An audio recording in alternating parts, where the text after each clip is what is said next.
No vermelho, 8 em cada 10 municípios de Santa Catarina vão fechar o ano endividados. As responsabilidades que são passadas para os municípios pelo governo federal e pelo governo estadual são imensas e não há contrapartida de recursos financeiros para tanto. CPI dos radares, instaurada na Câmara de Vereadores de Florianópolis, apresentou hoje o seu primeiro relatório. Adiado o início da cobrança para entrar em Bombinhas, que está sem data definida. Alerta, a Defesa Civil vai fazer blitz em rios para orientar os banhistas durante a temporada. Que procure conhecer o lugar antes de se banhar, né? Até porque os rios mudam muito de um ano para o outro. Visita inusitada. Jacaré aparece no quintal de uma casa em Florianópolis. Eu fiquei com medo porque aqui tem muitas crianças, né? E as crianças podem pegar ele, podem morder. Os queridinhos do Natal, celulares e smartphones, são os mais vendidos na internet. Os melhores do estado, o Prêmio Música SC escolhe os destaques em Santa Catarina. E que o som dele transcenda só o local onde ele está, né? Que passa o estado todo, que vá além Brasil. É agora no Notícias da Redação.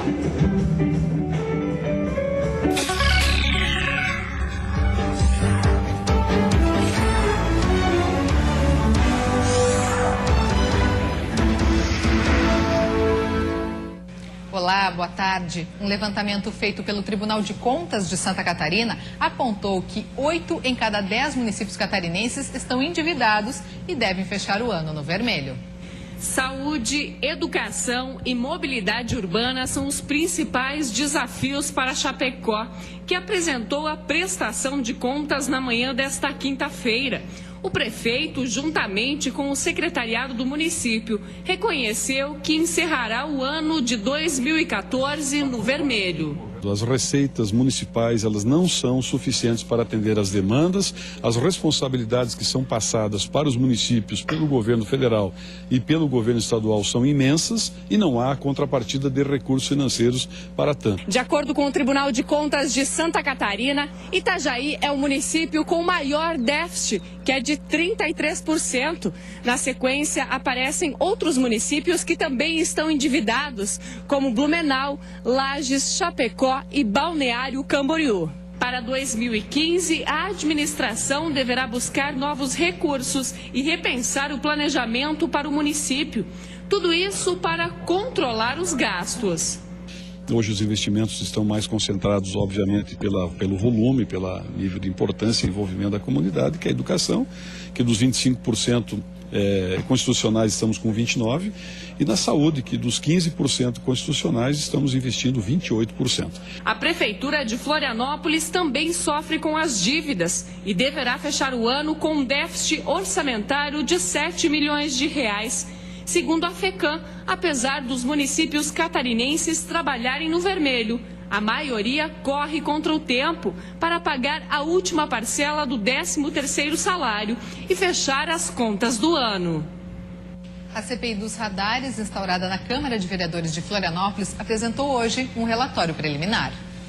Na primeira fase da CPI, os parlamentares pediram a prestação de contas no Tribunal de Contas do Estado, a cópia do processo de licitação, o contrato com a empresa e também o inquérito ave de rapina feito pela Polícia Federal, que já está sendo analisado pela CPI. A Comissão Parlamentar de Inquérito, instaurada pela Câmara de Vereadores, apura a denúncia de corrupção nos contratos com a empresa que administra os radares da capital. A investigação do Legislativo pode até pedir a cassação do mandato dos parlamentares, caso seja comprovada alguma denúncia. A função do relatório preliminar apresentado hoje é afirmar se há indícios ou não para continuar os trabalhos da CPI. Diante das conclusões do relatório da Polícia Federal para o Ministério Público, considero que não há dúvidas de que essa comissão parlamentar de inquérito deva continuar os seus trabalhos. O vereador Ed Pereira, do PSB, vai apresentar um relatório paralelo ao da CPI.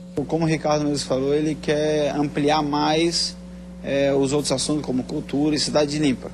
E a CPI dos radares, o foco é para que não se torne uma CPI que não leve a lugar nenhum, que a gente vai do começo com foco direcionado que é a máfia dos radares e todo o desenvolvimento de agente público até o momento. Mas o vereador do PSB também está na lista da Polícia Federal. Ele é um dos 13 vereadores indiciados na Operação Ave de Rapina por corrupção passiva e organização criminosa. A Polícia Federal recebeu uma tal lista, rascunho, e com certeza isso aí vai ser esclarecido. A CPI está na fase inicial. Depois que os vereadores analisarem os documentos solicitados, será ouvido o depoimento de pessoas apontadas com envolvimento no esquema. De acordo com a Polícia Federal, servidores públicos e vereadores recebiam propina para fraudar licitações e beneficiar empresários. E na última sessão plenária do ano, os deputados estaduais aprovaram em votação geral e sem discussão o fundo que cria a Previdência Complementar na Assembleia Legislativa de Santa Catarina. A decisão foi considerada acertada pelo deputado Marcos Vieira. Ele é presidente da Comissão de Constituição e Justiça e foi o relator da matéria. O que está tentando fazer é uma previdência complementar, desde que haja amparo legal. E nesse ponto não tem a menor dúvida de que há um amparo legal constitucional para a sua validade. A proposta prevê uma contribuição de 4% a 15% sobre os salários dos parlamentares e cargos comissionados e contrapartida de até 8% do Estado. Para o deputado Amaury Soares, o pagamento extra é um desperdício de recursos públicos. Mandato parlamentar é o exercício de representação popular. Não deve ser jamais entendido como uma profissão.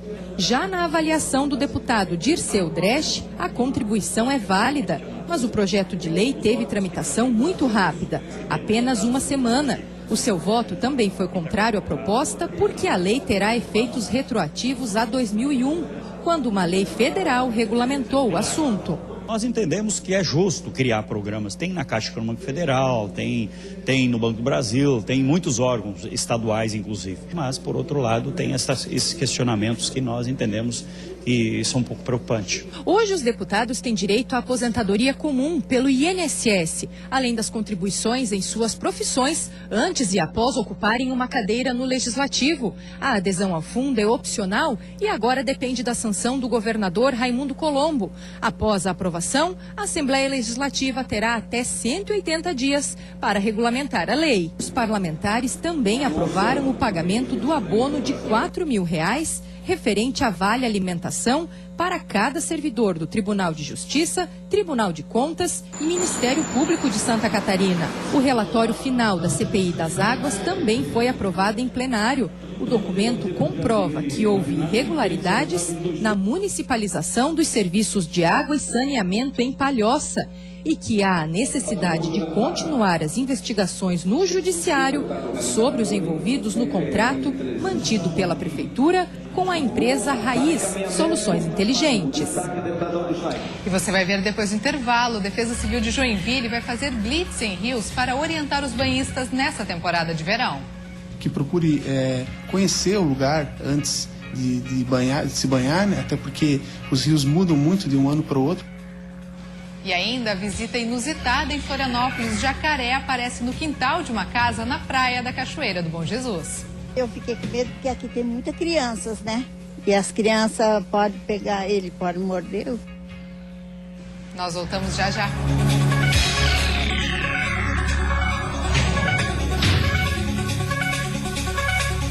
Estamos de volta ao vivo, 1h16. Vamos ver como está o trânsito aqui na capital neste momento? Na sua tela, imagens das pontes que fazem a ligação ilha-continente. Trânsito bastante tranquilo na ponte Colombo Salles, que dá acesso à região continental e via expressa. Já na Pedro Ivo, o trânsito é um pouco mais intenso neste momento. 27 graus em Florianópolis.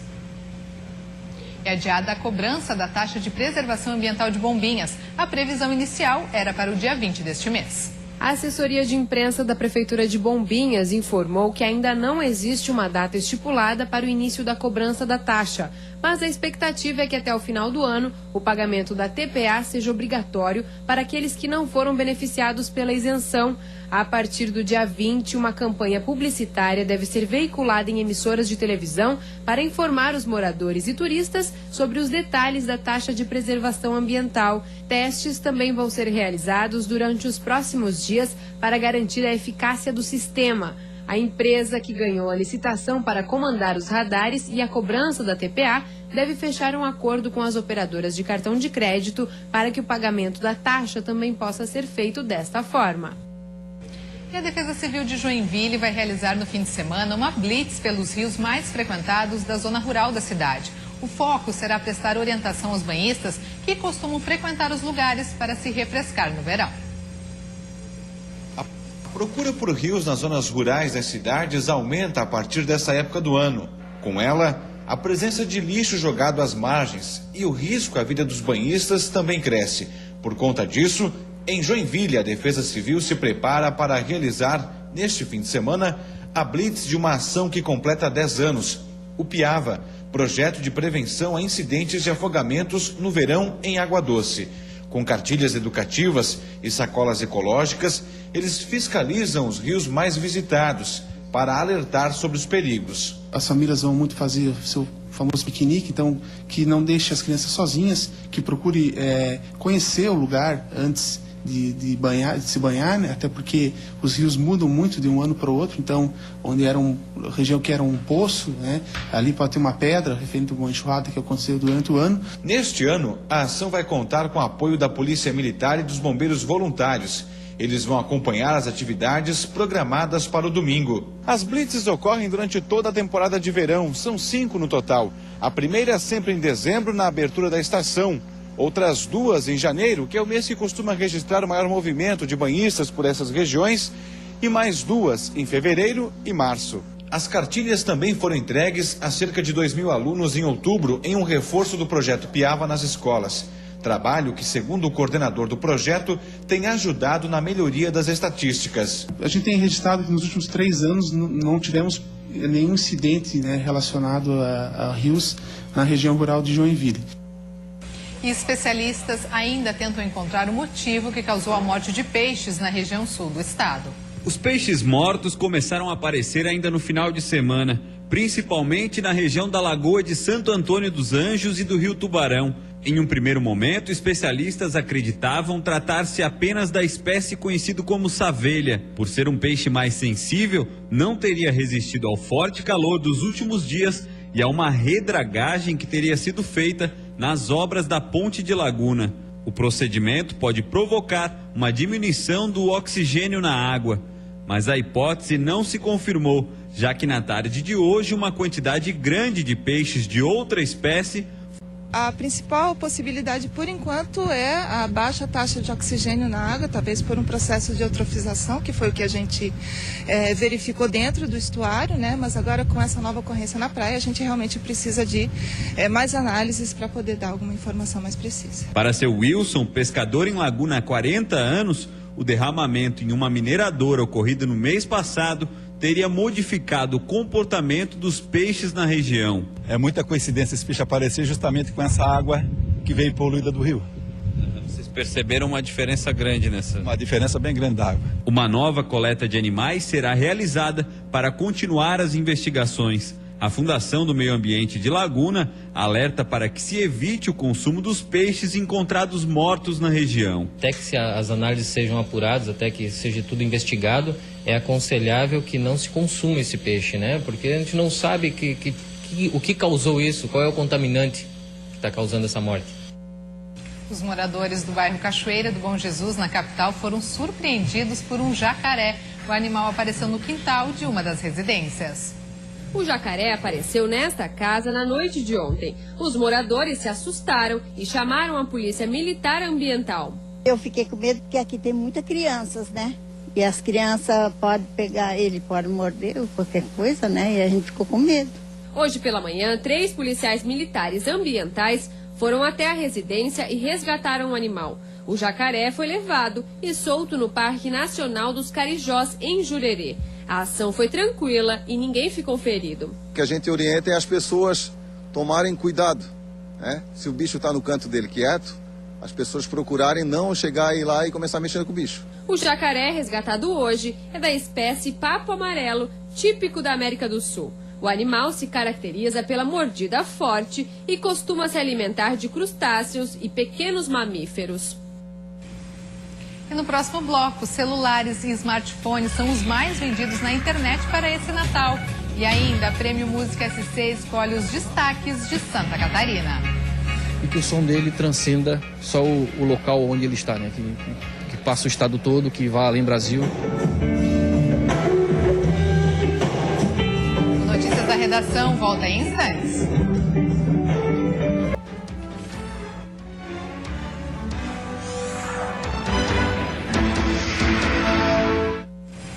Quinta-feira de instabilidade e muitas nuvens. Pode chover em algumas regiões. Confira os detalhes no mapa da previsão do tempo.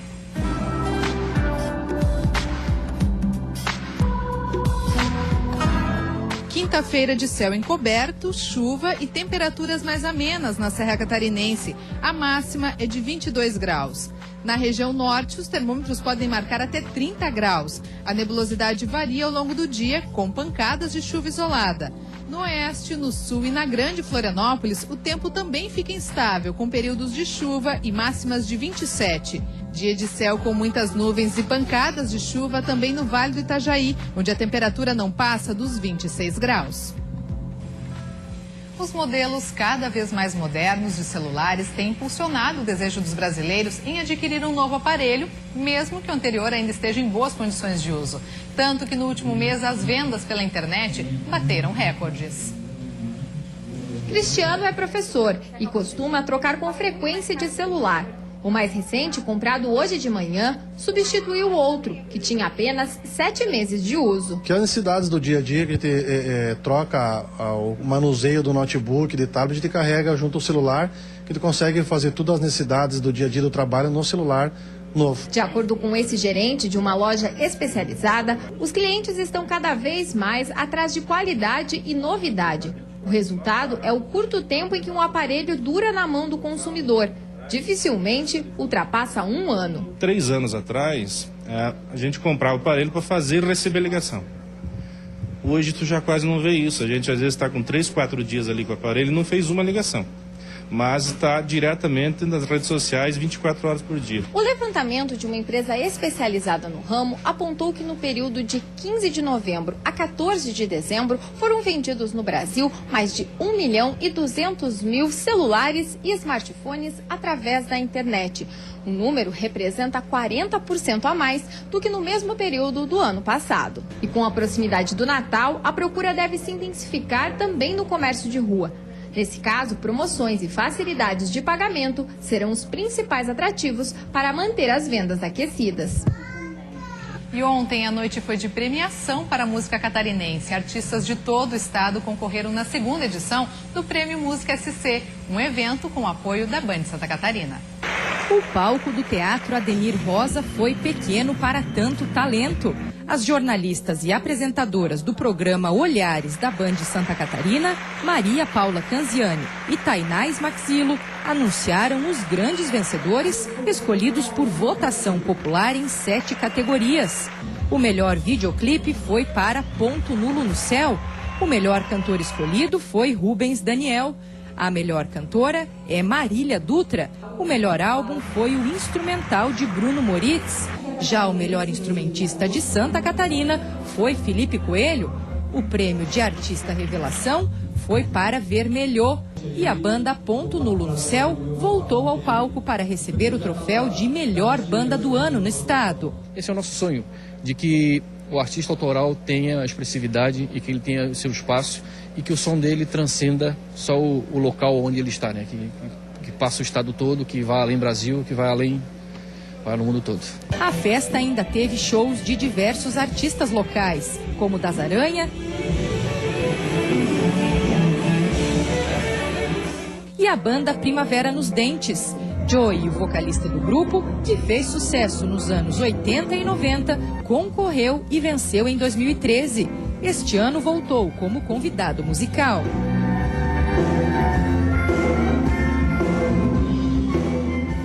A gente recebeu o convite com muita alegria, porque no passado a gente estava na atenção do prêmio, né, na expectativa, e a gente conseguiu ganhar, graças ao voto da galera. E esse ano a gente está aqui com o maior prazer para fazer um som. A noite, que reuniu os mais diferentes estilos musicais, também homenageou o presidente da Band Santa Catarina, Saul Brandalize Júnior, pelo incentivo da emissora a projetos locais, a cultura e a música catarinenses. Nós não estamos fazendo nada mais do que o nosso dever de casa. A valorização dos talentos de Santa Catarina. A Santa Catarina é um estado singular e é muito difícil para todos nós nos fazermos presente naquilo que é a essência do estado. E o talento faz parte disso.